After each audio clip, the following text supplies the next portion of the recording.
That's right, you read the title correctly. This will be the last Best New Metal Album Show of 2024. At least the weekly version. I'll explain why and what the plan is going forward later in the episode, but for now, we got a lot of new metal to talk about. Welcome, metalheads. I'm the host of Heavy Metal Philosophy and writer for Metal Digest, John Barbas. Make sure you stick around to the end of the episode for this week's album art of the week. Now, we've gotten a pretty large influx of new subscribers recently. First of all, thank you and welcome aboard, but I feel I should probably explain how this show works for the newcomers. Every Tuesday is a podcast, random topic about metal, and then every Saturday morning, I bring you the best new metal albums that released this week, my 5 favorites, plus a couple of extras. But before we do the top 5, I always talk about the big album releases of the week, no matter what my ranking is, the big albums. So we're going to do that now, and then we'll do the top 5. All right, first up, we got the very first full-length record from the supergroup Better Lovers. This is a band made up of former members of Every Time I Die, plus the Dillinger Escape Plan, plus Will Putney from Fit For An Autopsy, which we'll be getting to in a moment. But this record rules, y'all. I got my hands on this one early. Y'all know what that means. My written reviews already published in Metal Digest. Links in the description to all my writings. And what I wrote about this one is this band sounds hungry. They are on a mission. I was shocked because you don't normally hear this sort of hunger and intensity from veterans of the industry. This is a young man's game, and yet they are bringing it like they've got something to prove. Definitely check out Better Lovers. And as we mentioned, there's also a new record from Fit For An Autopsy. Will, you got 2 big record releases on the same day. That's kind of crazy. We just talked about Deathcore in the latest episode of the podcast, and I called out how much I love Fit For An Autopsy. And this album is no different. They are starting to evolve past that label of Deathcore, but still keeping it real brutal with zeros instead of O's, MySpace style. And speaking of bands on a mission, there's a new record from Garia called Coma. This band continues to evolve and raise their game. They planted their flag with this one. This band is the vanguard of black metal's future. And speaking of black metal, this one caught me by surprise. Psychon 4 with Of Morning, depressive black metal out of the country of Georgia. And I was listening to this one and looking up information on the band, and I saw that they have 100,000 monthly Spotify listeners. That's an astronomical amount of monthly Spotify listeners for a depressive black metal band, a niche inside of a niche. This band must be doing something right. If you're a fan of this band, let me know what's up. That's very cool. And speaking of very cool, there's a new solo record from Devin Townsen called Power Nerd. I don't think there's very many people in metal as cool as Devin Townsen. And check this out, one of my peers, the writer for Lamb Goat, who also has her own YouTube channel called the Heavy Metal Journal, Lindsay, just had a very cool interview with Devin Townsen. Y'all go over there and check that out after you finish this episode, of course. And this one's huge for me. One of the bands that got me into extreme metal, Behemoth, with 30 years of blasphemy. Now, in today's age of streaming and being able to create your own playlists, doing a greatest hits record doesn't really make that much sense these days. But Behemoth don't do anything sort of routine and ordinary. They didn't just do the lazy thing and do a re-release of all their greatest hits and then maybe like a bonus of demos and covers. No, they did live recordings in 3 different locations of career-spanning songs. And you know Behemoth, they didn't just stand on stage and play it. They really amped up the aesthetics. This is a cinematic experience.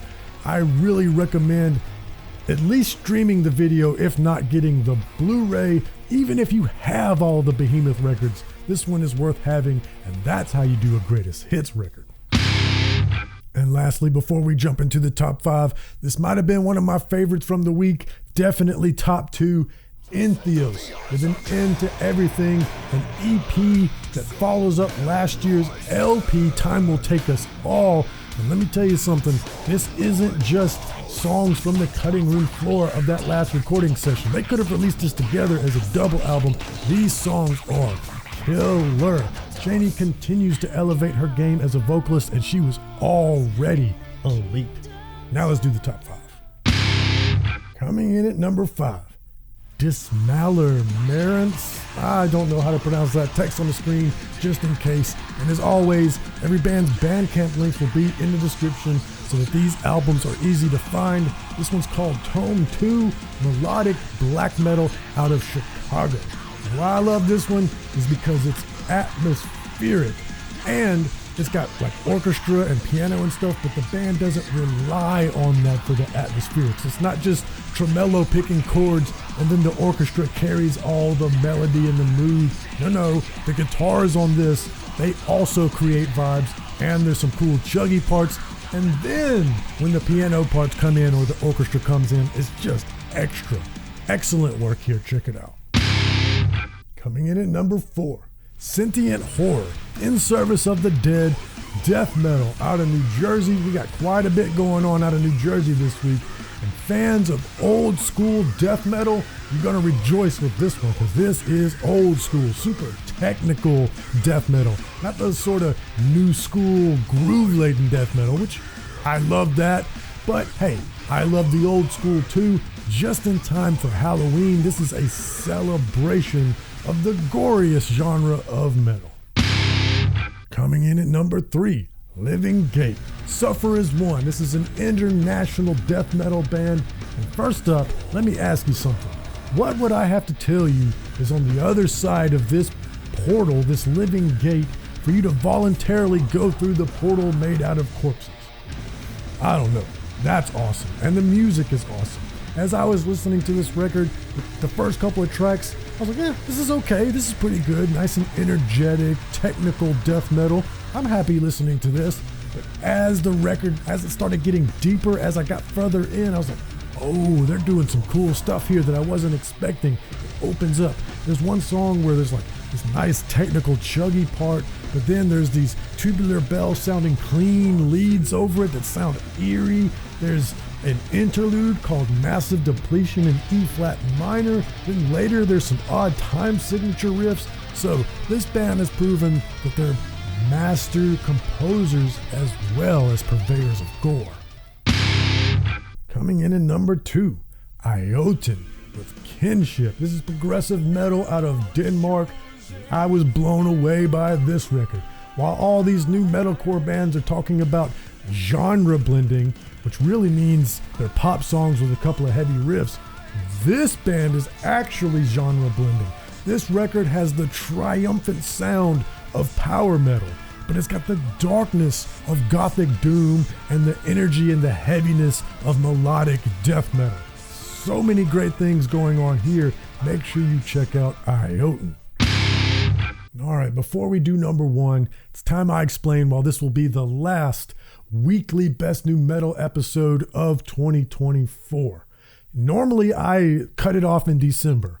The albums really slow down in December, plus we're doing album of the year stuff, so I normally stop doing these in December, and then January is always slow, so we always pick them back up in February, but I had planned to do more in November. However, I have to travel to Germany in November, so I'm going to miss at least 2 weekends. So I'm going to spend the next couple of weeks getting all of the podcasts for November recorded so that there's an episode every Tuesday, whether I'm in the country or not. And then at the end of November, we'll do a much bigger Best Metal Albums of November. We'll do the whole month instead of each individual week. Of course, we'll do that for December and January as well. And then the weekend episodes will pick back up in February once the new releases start picking up again. Now, as I said, the podcast will still be on all platforms, including YouTube, every Tuesday. So we're not going to miss a weekly episode.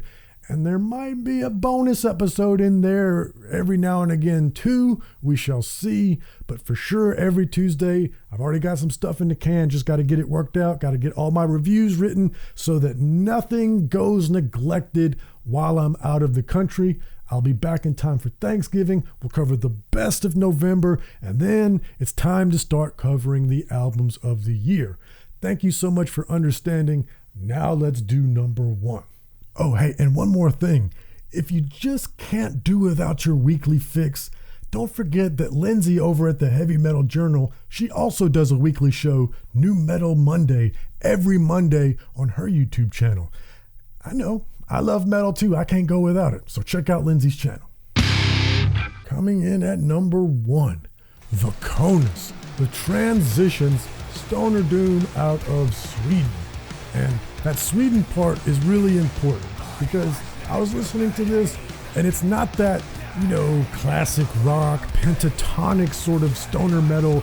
It's, about wizards and just real whimsical. No, this is heavy. Think like Mastodon version of stoner metal. But then take that Mastodon and mix in a whole lot of Opeth because it gets a bit progressive at times as well.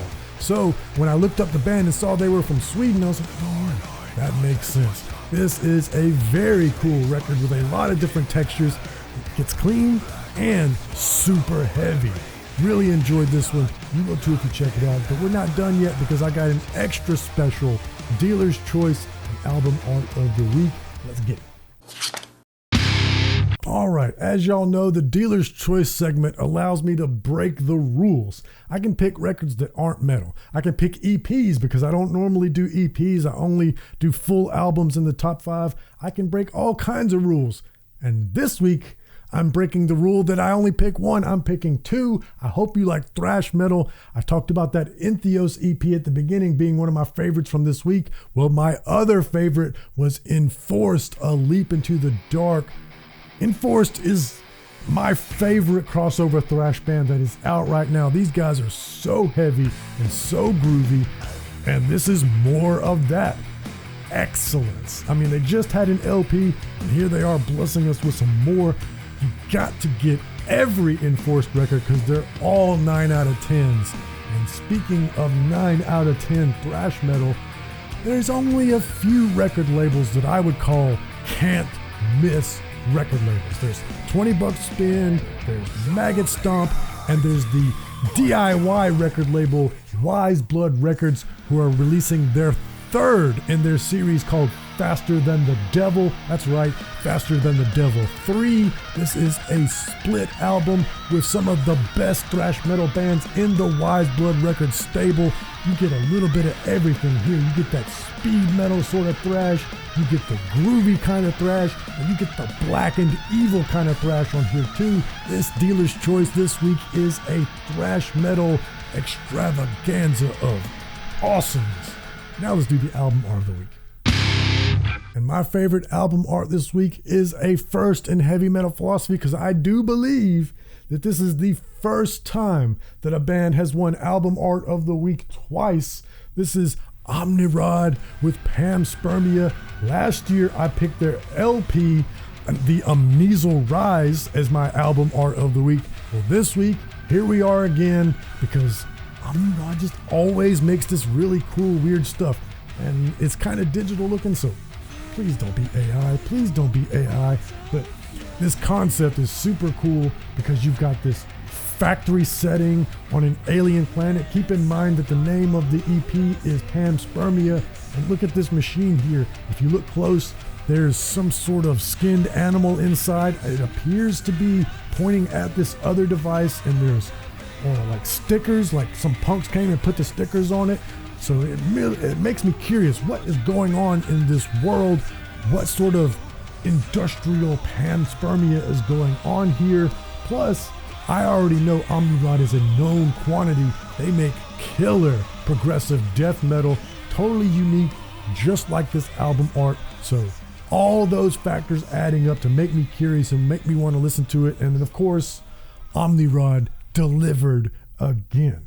And speaking of always delivering, this week on the podcast, we talked about how Deathcore is really reminding me of Instagram influencers lately. You want to know what I'm talking about? Just click right here. But most importantly, read philosophy, listen to metal.